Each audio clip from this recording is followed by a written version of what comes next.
13장입니다. 신약 성경 고린도 후서 13장입니다.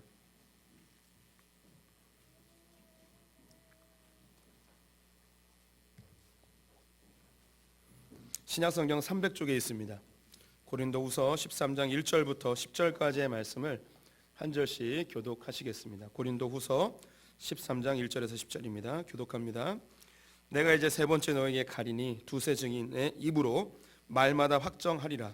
내가 이미 말하였거니와 지금 떠나 있으나 두 번째 대면하였을 때와 같이 전에 죄 지은 자들과 그 남은 사람에게 미리 말하노니 내가 다시 가면 용서하지 아니하리라. 이는 그리스도께서 내 안에서 말씀하시는 증거를 너희가 구함이니 그는 너희에게 대하여 약하지 않고 도리어 너희 안에서 강하시니라. 그리스도께서 약하심으로 십자가에 못 박히셨으나 하나님의 능력으로 살아계시니 우리도 그 안에서 약하나 너희에게 대하여 하나님의 능력으로 그와 함께 살리라. 너희는 믿음 안에 있는가? 너희 자신을 시험하고 너희 자신을 확증하라. 예수 그리스도께서 너희 안에 계신 줄을 너희가 스스로 알지 못하느냐? 그렇지 않으면 너희는 버림받은 자니라. 우리가 버림받은 자 되지 아니한 것을 너희가 알기를 내가 바라고 우리가 하나님께서 너희로 악을 조금도 행하지 않게 하시기를 구하노니 이는 우리가 옳은 자임을 나타내고자 함이 아니라 오직 우리는 버림받은 자 같을지라도 너희는 선을 행하게 하고자 함이라. 우리는 진리를 거슬러 아무것도 할 수 없고 오직 진리를 위할 뿐이니 우리가 약할 때 너희가 강한 것을 기뻐하고 또 이것을 위하여 구하니 곧 너희가 온전하게 되는 것이라. 그러므로 내가 떠나 있을 때에 이렇게 쓰는 것은 대면할 때에 주께서 너희를 넘어뜨리려 하지 않고 세우려 하여 내게 주신 그 권한을 따라 엄하지 않게 하려 함이라. 아멘. 오늘도 주님의 보좌 앞으로 나오신 성도님들에게 하나님의 은혜와 평강이 함께 하시기를 축원드립니다. 옆 사람에게 반갑게 인사하겠습니다. 하나님 당신 편이십니다. 네, 감사합니다. 우리는 십자가의 능력에 대해 함께 살펴보고 있습니다. 십자가는 기독교의 상징임과 동시에 진리를 함축하고 있고요. 예수 그리스도가 곧 십자가임을 우리가 깨닫고 있습니다. 이 십자가에는 그리스도의 사랑이 담겨 있고요. 우리가 신앙의 방향성이 이 안에 담겨 있습니다. 십자가 위에 우리가 죽었고 우리의 죄를 위하여 예수 그리스도께서 대속하셔서 우리가 새로운 생명을 얻게 되었습니다. 우리는 이 땅에 얻은 생명이 아닌 하늘의 생명을 소유한 자들이고 그러므로 인하여 이 땅의 기준이 아닌 하나님의 기준으로 하늘의 기준으로 살아갑니다. 여전히 우리는 죄악 가운데 있지만 우리의 육신은 이미 죽었음을 선언하고 하나님의 방법대로 살기를 우리가 믿음으로 고백하는 것이 바로 십자가입니다. 오늘 고린도후서 13장에는 바울이 고린도 교회에게 두 번째 보내는 편지의 가장 끝부분입니다. 그런데 이 바울의 말투가 예사롭지가 않습니다. 내가 다시 너희에게 가면 절대 용서하지 않겠다 이야기하면서 굉장히 분노에 차서 이야기합니다. 그래서 이 고린도후서를 쓰는 이유는 뭐냐면 내가 엄하게 너희를 다스리지 않기 위해서 이 내용을 담고 있는 거다. 그래서 좀 정신 좀 차리고 신앙생활을 똑바로 했으면 좋겠고 너희 안에 정말 믿음이 있는가 스스로 시험하여 보고 너희의 믿음을 확증하여 봐라. 너희들이 제대로 안 하면 이 구원에서 너희가 버림받은 자가 될 수 있다 이야기하면서 다시금 이 복음을 강조하고 있는데요. 왜 이렇게 화가 나서 이야기를 할까요? 우리 지난 시간에 봤던 것이 고린도 전서에서 고린도 교회가 어떻게 세워졌는지 잠깐 살펴봤습니다. 이것은 항구 도시로 우상 숭배가 심각했고 부유하였지만 음란한 곳이었습니다. 헬라의 철학과 로마의 문화가 가득한 곳이었는데 마치 견고한 성처럼 전혀 복음이 들어갈 것 같지 않은 그런 도성에 하나님의 은혜와 기적적인 사역들로 교회가 세워지게 되었습니다. 근데 은혜가 많았지만 안타깝게도 이 교회가 갈기갈기 찢겨져 나뉘어져 있습니다. 그래서 서로에게 자기가 믿는 믿음이 더 옳다 이야기하며 상대방을 정죄하고 판단하고 비판하는 것들이 아주 흥황하였습니다. 그래서 이 교회를 하나로 다시 묶을 수 있는 방법이 무엇일까 고민하던 바울이 제시한 게 뭐냐면 바로 십자가라는 것입니다.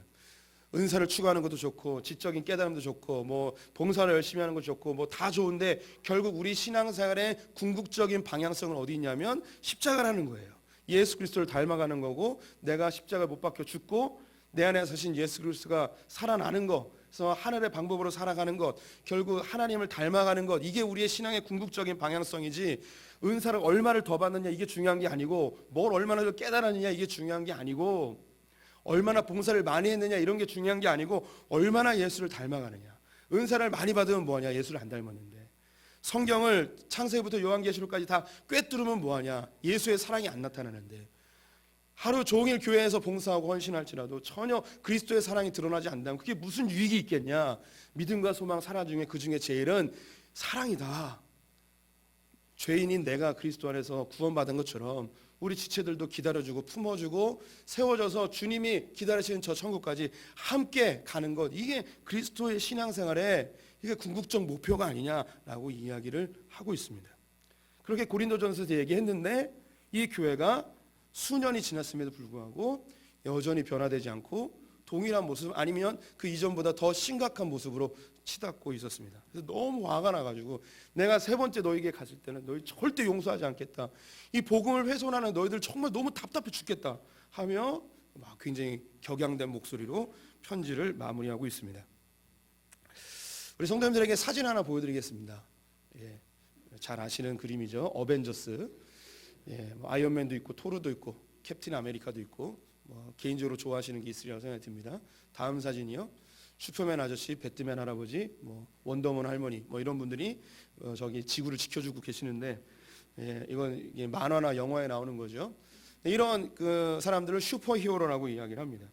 이런 영화들, 만화들, 소설들은 너무나 많습니다. 뭐 해외뿐만 아니라 고전 문학에도 많이 있습니다. 홍길동이나 임꺽정이나 로빈훗이나 이런 그 히어로들이 이 땅의 부정부패와 또 억눌린 자들을 해방시키는 그런 영웅들로 등장을 하죠. 이런 사람들이 계속해서 문학 작품과 이런 영화나 소설에 나오는 이유는 뭐냐면 우리들 마음속에 우리는 할 수 없지만 어떤 강력한 힘을 소유한 자가 이 땅의 문제들을 좀 해결해 줬으면 하는 마음이 있습니다. 그리고 이런 영화나 소설을 보면 우리 안에 이 카타르시스, 내적인 이 시원함을 느끼게 되어지는 것이죠. 그러면서 이제 우리의 마음속에 나도 저런 사람 됐으면 좋겠다라는 욕망도 있고요. 나도 언젠가 힘이 생기면 이 세상에 정의를 확립하는 그런 사람이 돼야겠다. 그리고 그러면서 막 거울 보면서 삐리링 하면서 샬롬을 하면서 막 이렇게 하고 뭐 옷 갈아입고 막 이러는 아가씨들이 종종 있었어요. 남자들은 망토하고 가면 쓰고 막 이렇게 날아다니고 장독대에서 떨어지고 부러지고 막 이런 사람도 우리 가운데 있을 겁니다. 다 그런 마음이죠. 그런데 이것이 예전에만 그런 게 아니고 오늘날에만 그런 게 아니고 뭐 예전에도 늘 있었고요. 예수님 시대에도 그렇고요. 지금 오늘날에도 마찬가지입니다. 한국 뭐 이 정세가 너무 혼란스러우니까 우리의 이제 마음속의 열망은 어떤 영웅이 좀 나타나서 제대로 된 정치인이 좀 나타나서 이 나라를 좀 제대로 이 정리를 좀 했으면 좋겠다라는 욕구가 우리 안에 강력하게 있죠. 예수님이 사실 때도 같은 마음이었는데요. 예수님이 세례 요한에 의하여서 세례를 받고 이제 광야에서 40일 동안 금식하시며 예수님의 공생애를 준비하십니다. 그 40일 동안 무엇을 하셨는지 알 수는 없지만 하나님과의 긴밀한 관계 속에서 자기의 공생애 동안 뭘 해야 될지 그 방향성에 대하여 재조정하는 시간이 아니었을까 싶습니다. 그때에 사단이 예수님을 찾아와 예수님에게 시험을 하시죠.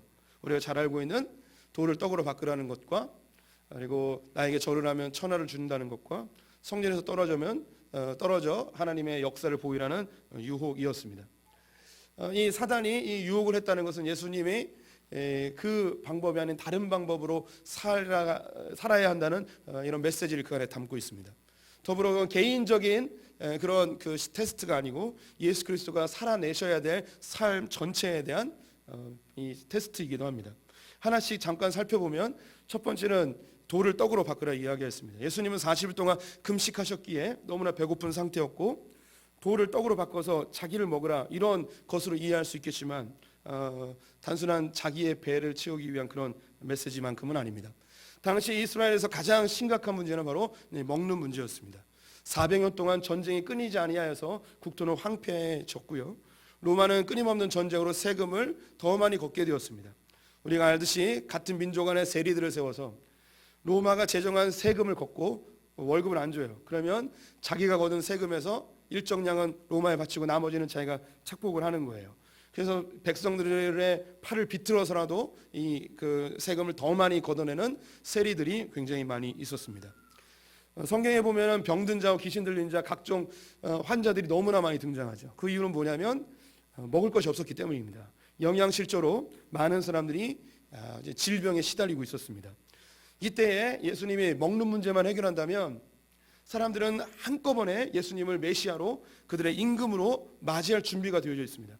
왜냐하면 그들의 가장 큰 문제가 먹는 문제였기 때문이죠. 본문을 한번 확인해 보겠습니다. 요한복음 6장 14절 15절 말씀 같이 읽겠습니다. 그 사람들이 예수께서 행하신 이 표적을 보고 말하되 이는 참으로 세상에 오실 그 선지자라 하더라. 그러므로 예수께서 그들이 와서 자기를 억지로 붙들어 임금으로 삼으려는 줄 아시고 다시 혼자 산으로 떠나가시니라. 요한복음 6장은 오병이어 사건으로 5천 명을 먹이시고 12바구니가 남긴 사건입니다. 이 오병이어 사건을 경험한 이스라엘 백성들이 예수님에게 찾아와 이분을 우리의 왕으로 임금으로 모셔야겠다 이야기하며 우르르 몰려왔습니다. 먹는 문제를 해결해 줬더니 그들이 임금으로 모시자 하는 거예요. 나중에 예수님이 너희가 날 찾아온 것은 표적을 본 까닭이 아니고 배부르기 때문에 따라왔다 이야기하면서 이들이 얼마나 먹는 문제가 간절하였는지 우리가 알 수 있습니다. 그런데 이 문제는 그때만의 문제가 아니고 역사 속에서 늘 있었던, 그리고 오늘날에도 문제입니다. 미국은 매해마다 역대 대통령 중에 최고의 대통령을 설문조사를 하더군요. 그런데 1, 2, 3등이 거의 비슷해요. 한 4명으로 압축이 되어지는데 누가 제일 인기 있는 그 대통령일까요? 우리는 가장 먼저 떠오르는 사람이 링컨일 것입니다. 네, 링컨이 가장 존경받는 대통령입니다. 그런데 순위가 종종 바뀝니다. 북쪽에 있는 미국 사람들은 링컨을 좋아하지만 남쪽에 있는 미국 사람들은 링컨을 별로 좋아하지 않습니다. 왜냐하면 그 노예 해방을 시켜줬기 때문에. 또 두 번째로 꼽히는 사람이 이제 존 F 케네디입니다. 존 F 케네디도 민주당 쪽의 진보적인 사람들은 케네디를 좋아하지만 공화당 쪽에 있는 사람들은 그렇게 좋아하지는 않습니다. 그러면 이제 세 번째, 네 번째가 궁금하실 텐데 전혀 의외의 사람들이십니다. 세 번째로 주로 뽑히는 사람이 누구냐면 영화배우 출신의 도널드 레이건입니다. 그리고 네 번째가 빌 클린턴입니다. 의외의 사람이죠. 이 레이건이나 클린턴이 왜 존경받는 사람으로 꼽히는가? 레이건이 1등할 때가 되게 많아요. 요즘 들어서 더 많이 레이건이 1등을 합니다. 링컨보다 더 인기가 좋아요. 왜냐하면 오일 쇼크 이후에 미국의 경제를 부흥시킨 사람이 레이건입니다. 그리고 이 클린턴 역시 90년대 말에 미국의 경제를 부흥시킨 사람으로 성 스캔들이 있었음에도 불구하고 재선에 성공할 만큼 사람들에게 지지를 굉장히 많이 받았습니다. 먹는 문제만 해결해 주면 사람의 지지를 받는 거예요. 우리나라도 역대 대통령들이 많이 있었는데 우리가 솔직히 존경할 만한 사람이 그렇게 많지는 않습니다. 그럼에도 불구하고 전 세계적으로, 전 국민적으로 가장 인기 있는 대통령을 꼽으라면 그분의 아버님, 그분의 아버님이 가장 인기 있는 대통령이죠. 우리 소풍교회 성도님들 중에서도 그분의 아버님을, 그녀의 아버님을 가장 좋은 그 대통령으로 여전히 믿고 있는 분들이 많이 있습니다. 그 이유는 먹는 문제를 해결해 줬기 때문이죠. 민주주의는 3단계로 이루어지는데요. 첫 번째는 모든 민주주의는 군인이 처음에 통치자가 됩니다. 이 봉건주의를 무너뜨리고 민주주의를 세워야 되기 때문에 군인이 반드시 통치자가 돼요. 모든 나라가 그렇습니다. 근데 군인이 하다 보니까 너무 폭정을 많이 하는 거예요. 그래서 좀 합리적인 사람, 정치인이 대통령이 돼야 된다는 흐름이 있습니다. 정치인에게 맡겼더니 먹는 문제를 해결을 못하는 거예요. 이상적인 얘기만 하고 현실적이지 못한 거예요. 그래서 모든 민주주의의 3단계는 뭐냐면 경제 대통령을 원해요. 지금 전 세계가 다 이 경제 대통령을 원하고 있습니다. 이건 예전이나 지금이나 최첨단 시대를 걷고 있음에도 불구하고 먹을 것이 넘쳐서 쓰레기통으로 많이 들어가는 시대임에도 불구하고 여전히 우리는 먹는 문제 속에 헤매고 있죠. 그래서 먹는 문제를 해결해 주는 대통령을 제일 좋은 왕으로 우리는 섬길 우리 자세가 되어 있어요. 만약에 예수님께서, 하나님께서 우리 성도님들의 경제적인 문제를 다 해결해 주고 매년마다 교회에서 10억씩 막 보너스 주고 그러면 소풍교회 막 매어 터질 겁니다. 아주 은혜로운 교회가 되겠죠. 실제로 어떤 교회들은 성도 수를 늘리기 위해서 노인들에게 오면은 10,000원씩 용돈을 주는 그런 교회도 있다 하더군요. 뭐 그렇게 하면 실제로 많이 모일 수도 있어요. 예수님께서 돌을 떡으로 바꾸라는, 너 십자가 지지 말고 이 돌을 떡으로 바꾸면 사람들 너 임금으로 모실 거야. 봐, 이 유다 광야에 얼마나 돌멩이들이 많어. 이거 다 바꾸면 너 임금 된다니까. 그때 예수님이 하신 이야기가 사람이 떡으로만 사는 것이 아니고 하나님의 입에서 나오는 말씀으로 산다 이야기하며 돌을 떡으로 바꾸는 것을 거절하고 예수님이 이 땅에 오신 목적대로 살기로 결정을 하십니다. 두 번째는 하늘 꼭대기로 데리고 가서 천하만국을 보여주고 나에게 절하면 이걸 너에게 주겠다고 이야기합니다. 당시 천하만국은 로마 제국을 이야기합니다. 로마의 황제가 된다는 것은 곧 신이 된다는 것이고요. 이 로마 황제에 대해서 호칭이 뭐냐면 주라고 이야기해요. 그래서 성경에 나오는 주와 로마 황제에게 이야기하는 주가 똑같아요. 그래서 초대 기독교인들이 예수님을 주라고 이야기했다고 황제가 있음에도 불구하고 또 다른 황제를 섬긴다 해서 그들이 그렇게 많이 죽임을 당하고 핍박을 당했던 것입니다. 네가 나에게 절 한 번만 하면 이 제국을 너에게 줄게. 너는 그러면 고생하지 않고 십자가 지지 않아도 너 임금 되어지고 네가 한마디만 하면 모든 사람이 다 절을 하고 너를 임금으로 모시고 너를 메시아로 섬길 거야. 큰 권력을 가져 한마디면 다 움직이고 너를 싫어하는 사람들까지도 다 너 믿게 할 수 있어. 이게 사단의 미혹이었습니다. 시험이었죠. 그때 예수님께서 하나님 외에 그 누구에도 경배하지 않겠노라고 이야기하며 이것을 거절하십니다. 너무나 쉬운 길이었고 너무나 어쩌면 사람들에게 다 인정받는 길, 그 정도로 태어나야지 사람들이 메시아구나라는 생각하겠죠. 하지만 예수님은 베들레헴 말구에 태어나 가장 낮은 자의 삶을 선택하셨습니다. 그리고 죄인 중에 가장 처참한 죽음의 자리인 십자가의 길을 걷기로 결정하셨죠. 사단은 다시 예수님을 성전 꼭대기에 데리고 올라가 네가 여기서 떨어지라고 합니다. 그러면 네가 하나님의 아들이기 때문에 천사들이 와서 너를 땅에 닿기도 전에 구해줄 거라고. 예수님이 6월절쯤에 세례를 받으셨고 40일이 지나면 오순절이 다가옵니다. 오순절 때에도 예루살렘 성전에 약 100만 명 정도가 모여듭니다. 이 사람들 앞에서 예수님이 떨어지게 되어지면 이 기적과 놀라운 능력에 사람들이 반응하게 될 것이고 이분이 정말 하나님의 아들이구나라고 생각하며 예수님을 쫓아가겠죠. 사단이 미혹하는 거예요. 너 십자가 그런 처참하고 무능력하고 비참한 길 걷지 말고 기적 일으키면 사람들이 다 너 따라올 거야. 병든 자를 막 낫게 하고 문제들 다 해결해주고 로마 군병들 막 터치우면 너 금방 임금 될 수 있어 라고 유혹하지만 이것을 거절하시죠. 실제로 그런 일이 벌어졌습니다. 요한복음 12장 13절부터 18절 말씀으로 확인해 보겠습니다. 같이 읽습니다. 종려나무 가지를 가지고 맞으러 나가 외치되 호산나 찬송하리로다. 주의 이름으로 오시는 이 곧 이스라엘의 왕이시여 하더라. 예수는 한 어린 나귀를 보고 타시니 이에 무리가 예수를 맞으면 이 표적 행하심을 들었음이로라. 요한복음 12장은 예수님이 예루살렘을 입성할 때 백성들이 종려나무 가지를 흔들며 호산나 호산나 이스라엘의 왕이시여 하며 당신이 예루살렘에 오는 것은 임금이 오시는 겁니다 라고 환호성을 지릅니다. 그때 예수님은 승리의 백마를 타지 않고 어린 나귀를 타고 겸손한 모습으로 평화의 왕으로 오시죠. 근데 사람들이 왜 이렇게 반응했는가 18절에 나와 있습니다. 이 표적을 행하였음을 들었기 때문이라고 합니다. 이 표적이 뭐냐면 죽은 나사로를 살려낸 것입니다. 죽은 사람을 살려냈네. 이분이야말로 정말 우리의 임금이구나. 이뿐만 아니라 예수님이 한 번 뜨면 보통 10,000명씩, 많게는 막 2만 명, 3만 명씩 예수님을 쫓아왔고 각종 병진 자들이 예수님의 손길만 닿아도 나을까 하여 예수님을 임금으로 모시고자 했습니다. 심지어 예수님의 옷자락만 만져도 나을까 했던 여인들도 있었죠. 주님이 이런 일을 할 수 있었습니다. 실제로 많은 사람을 고쳐주셨습니다. 그런데 사단에게 이야기합니다. 주 너희 하나님을 시험하지 마라. 사단이 유혹하는 거예요. 너 어렵게 십자가 지지 말고 사람들 문제 해결해주고 병도 좀 고쳐주고 그래서 좀 임금 되라 이야기하는 것을 예수님은 거절하시죠. 왜 이렇게 예수님은 사단이 미혹하는 걸 다 거절하셨을까요? 여기 있는 거 나쁜 거 아니잖아요. 놀랍게도 예수님에게 미혹했던 그 사단의 테스트는 우리 성도님들에게도 동일하게 지금도 진행되고 있습니다. 저에게도 진행되었고 앞으로도 계속될 겁니다. 역사 속에서 늘 있었고 에덴 동산에서 지금까지 계속되어지고 있습니다. 우리 성도님들의 머릿속에는요 사단이 심어놓은 십자가 아닌 다른 능력들이 우리 안에 깊이 박혀 있습니다. 십자가처럼 무능력하게 아무것도 못하는 그런 거 말고 하나님 나 부자 만들어주셔서 하나님 나라 일도 좀 하고 가난한 사람들 좀 도와주고 선교회도 좀 하고 이렇게 나로 하여금 부자 만들어주세요.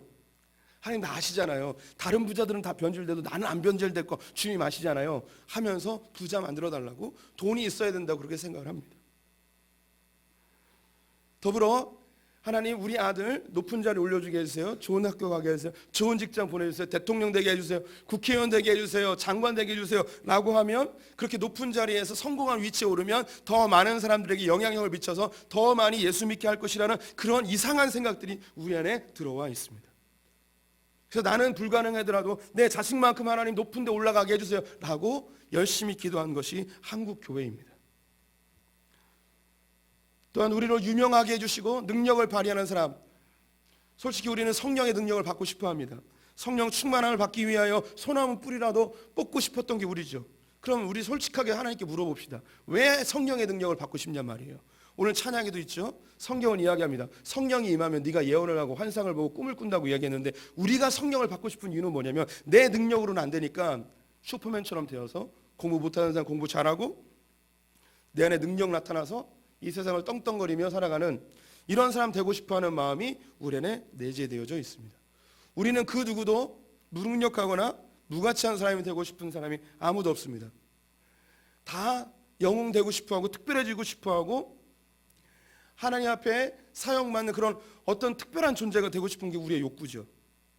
그래서 하나님 함께 그렇게 기도합니다. 그리고 그렇게 된 사람을 우리가 존경하기도 하고, 세상의 기독교 매스컴들은 그 사람이 좋은 기독교인인 것처럼, 기독교의 우상인 것처럼, 영웅인 것처럼, 하나님께 쓰임받는 것처럼 막 그렇게 우리에게 선전을 하죠.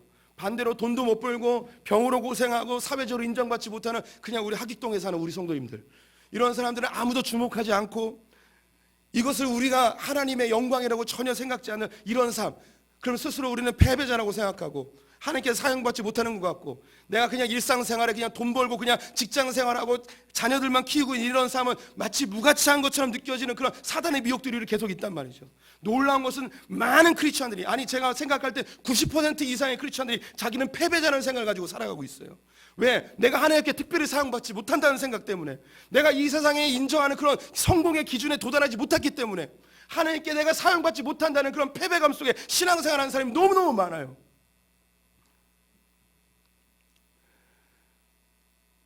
지금 고린도 교회가 그랬어요. 바울이 너무너무 화가 나는 거예요. 십자가의 복음이 뭔지 아냐? 예수님이 왜 돌을 떡으로 바꿀 수 있는데 왜 안 했는지 아냐? 예수님이 로마의 황제로 태어날 수 있는데 왜 안 했는지 아냐? 예수님이 능력을 발휘할 수 있는데 그 십자가 위에서 로마 군병 다 죽이고 십자가 내려올 수 있었는데 왜 그렇게 갈기갈기 찢겨지며 그렇게 처참하게 돌아가시는지 아냐? 예수님이 할 수 있었지만 안 하셨어요. 그게 십자가였어요. 대신에 예수님 뭐 하셨냐? 돌을 떡으로 바꾸지 아니하고 굶주린 자와 함께 배고프셨습니다. 로마의 황제가 되지 아니하고 예수님은 핍박받는 자와 함께 핍박을 받으셨습니다. 병든 자를 고치시기보다 병든 자와 함께 눈물을 흘려주시고 함께 애통해 주셨습니다. 할 수 있지만 하지 않으셨어요. 대신에 우리와 함께 하셨죠. 그래서 그분의 별명은 임마누엘이에요. 임마누엘의 뜻은 하나님이 우리와 함께 하신다는 거죠. 하나님과 본체이신 그분이 우리의 모습으로 오셔서 다 할 수 있지만 하지 않으시고 가난한 자와 굶주린 자와 애통하는 자와 함께 하시며 우리에게 이야기합니다. 내가 한 것처럼 너희도 나랑 똑같이 해라. 근데 우리는 사단의 미혹에 빠져 예수님이 하지 않았던, 하나님 나 돈 주셔서 이 사람 돕게 해주세요. 나 높은 위치에 올라와서 이 사람들 영향력 미치고 이 사람들 해방시키게 해주십시오. 하나님 나에게 능력 주셔서 기도하면 다 낫게 해주시고, 예수님이 하지도 않았던 일을 우리는 그거 하고 싶어해요. 누가 꼬셨냐면 사단이 꼬셨죠. 대신에 우리에게 이야기하면 너희도 다 할 수 있는 거 내가 알려줄게. 가난한 자와 함께 배고파하고 우는 자와 함께 울어주고 억눌린 자와 함께 친구가 되어주지 않겠니? 내가 너희를 더 이상 종으로 여기지 않고 내가 너희의 친구가 된 것처럼 너희도 그 누군가의 친구가 되어주지 않겠니? 이건 능력 없어도 되고 돈 없어도 되고 높은 지위가 아니어도 돼. 너희들 다 할 수 있는 거야. 내가 한 것처럼 너희도 그렇게 해주지 않겠니? 하며 우리에게 이야기했습니다. 이때 뭐가 나타나는가? 하나님의 능력이 나타난다고 이야기하십니다. 오늘 성경 4절 말씀 같이 읽어보겠습니다. 그리스도께서 약하심으로 십자가에 못 박히셨으나 하나님의 능력으로 살아계시니 우리도 그 안에서 약하나 너희에게 대하여 하나님의 능력으로 그와 함께 살리라. 고린도 교회는 예수 그리스도의 삶이 그 십자가가 너무나 연약하고 무가치한 것이라고 이야기했습니다. 그리고 실제로 예수님은 약한 가운데 돌아가셨습니다. 그런데 예수님이 자기를 비워 예수 그리스도가 하나님의 종으로 십자가에 못 박혔을 때 그 안에 하나님의 능력이 나타나 예수님이 부활하시는 역사가 일어나게 됩니다. 동일하게 우리도 약하셨대요. 아니 약하고 싶어서 약한 게 아니라 그냥 원래 우린 약해요. 그럼 우리의 약함을 인정하고 하나님께 나아가면 예수님을 통하여 하나님의 능력이 나타났던 것처럼 우리를 통하여 우리의 연약함을 통하여 하나님의 능력이 나타나게 되어져 있습니다. 우리 연약함을 부끄러워하지 말고 우리의 능력 없음을 부끄러워하지 맙시다. 우리의 재정 없음을 두려워하지 맙시다. 하나님 우리의 연약한 가운데 일하고 계십니다. 십자가의 삶이 무엇인가 궁금해하는 분들이 여럿 계셨습니다. 십자가의 삶이 목회자가 되거나 선교사가 되거나 목숨 걸고 순교하러 나가는 게 십자가를 지는 게 아닙니다. 내 삶의 어려운 문제들을 자녀와의 갈등들 이런 거가 십자가, 내 남편 잘못 만난 남편 이렇게 막 십자가라고 생각하는 분이 있을 수 있습니다. 네, 그렇게 이야기할 수 있어요. 그런데 십자가는 무엇인가? 하나님이 목적하고 계획한 바대로 살아내는 게 십자가예요. 하지만 하나님이 나에게 목적한 바대로 살지 않게끔 사단은 계속 유혹한단 말이죠. 예수님이 이 땅에 오신 목적은 십자가였어요. 그게 목적이죠. 그런데 사단은 이 목적 이루지 말고 네가 편하고 사람들에게 인정받고 괜찮은 그쪽으로 자꾸 우리를 유혹하는 거죠. 예수님을 유혹했던 것처럼. 이걸 예를 들어 드릴게요. 제가 목사예요. 하나님이 저를 목사로 부르실 때 저의 목적은 뭘까요? 성도님들을 잘 양육하고 잘 돌보는 게 저에 대한 목적이세요. 그럼 이 목적대로 살면 되는데 사단은 저를 어떻게 유혹할까요? 목회 열심히 해가지고 성공한 목회자 되고 유명해지고 재정적으로 넉넉해지고 좋은 차 끌면서 사람들에게 인정받는 그런 사람 되라고 저를 유혹하는 거예요. 목적 아닌 것에 더 집중하도록, 목적 아닌 것에 더 관심을 갖도록 만드는 게 이게 사단이 하는 일이란 말이죠. 하나님의 권세로 대통령을 세우십니다. 그러면 하나님께서 세우신 그 대통령의 목적이 있겠죠. 이미 다 아세요. 그 목적이 뭔지. 그런데 그 목적대로 하지 않고 개인의 사리 사욕을 추구한다면 그것이 범죄인 거예요. 범죄. 안 들키면 범죄가 아니고 들키면 범죄죠. 그 전에 있는 사람들은 하나님 목적대로 살았을까요? 그들 가운데 그리스도인들도 있었어요. 그 자리에 오른 게 하나님께 영광이 아니라 그 자리에 맞게끔 살아가는 게 영광인 거죠. 지금 이 나라를 혼탁해 하는 많은 사람들이 있습니다. 그들 가운데는 그리스도인들도 있어요. 심지어 미디어에 나와서 간증까지 한 사람이 있습니다. 하나님께서 나를 영광스럽게 이 자리까지 올려주셨다고. 그런데 그 자리에 올라간 그 자체가 얼마나 지금 수치가 되었습니까? 하나님의 십자가는 뭐냐? 내가 부르신 그 자리에서 사단의 유혹을 던져버리고 내 안에 있는 육체의 정욕과 안목의 정욕과 인생의 자랑들을 내려놓고 하나님이 날 부르신 그 삶의 자리에 그 목적대로 살아가는 게 십자가예요. 그대로 안 살아가니까 엉망진창이 돼버린 거죠. 그럼 우린 괜찮을까요? 우리가 이 작은 자리에서 삶의 지금 가장 연약한 삶의 자리에서 이 연습이 안 되면 그 높은 곳에 갖다 놔도 우리도 다 똑같아요. 그들보다 더 했죠. 우리가 그 자리에 있었으면 이미 다 같이 감옥에 가 있는 거예요.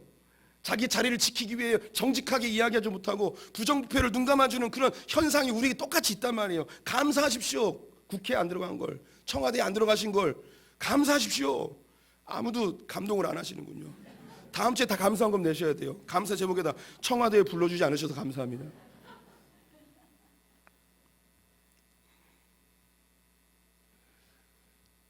하나님께서 우리 성도님들의 직장, 가정, 삶의 일터에서 각자 부르신 바가 있어요.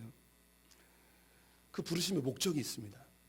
다 케이스 이야기하기는 어렵죠. 근데 우리 성도님들은요, 목사를 보면서 다 알아요. 저보다 우리 성도님들이 목회를 더 잘해요. 목사가 뭐 해야 되는 사람들인지 너무 잘 알아요. 그 목사를 바라보는 잣대로 자기를 제발 바라봐 주세요. 목사에게 그 잣대를 거두라는 게 아니라요. 우리 성도님들은요, 목사가 어떻게 살아야 되며 어떤 행위를 해야 되고 어떻게 목회해야 되는지 너무 잘 알아요. 신학교 교수님보다 더 잘 알아요.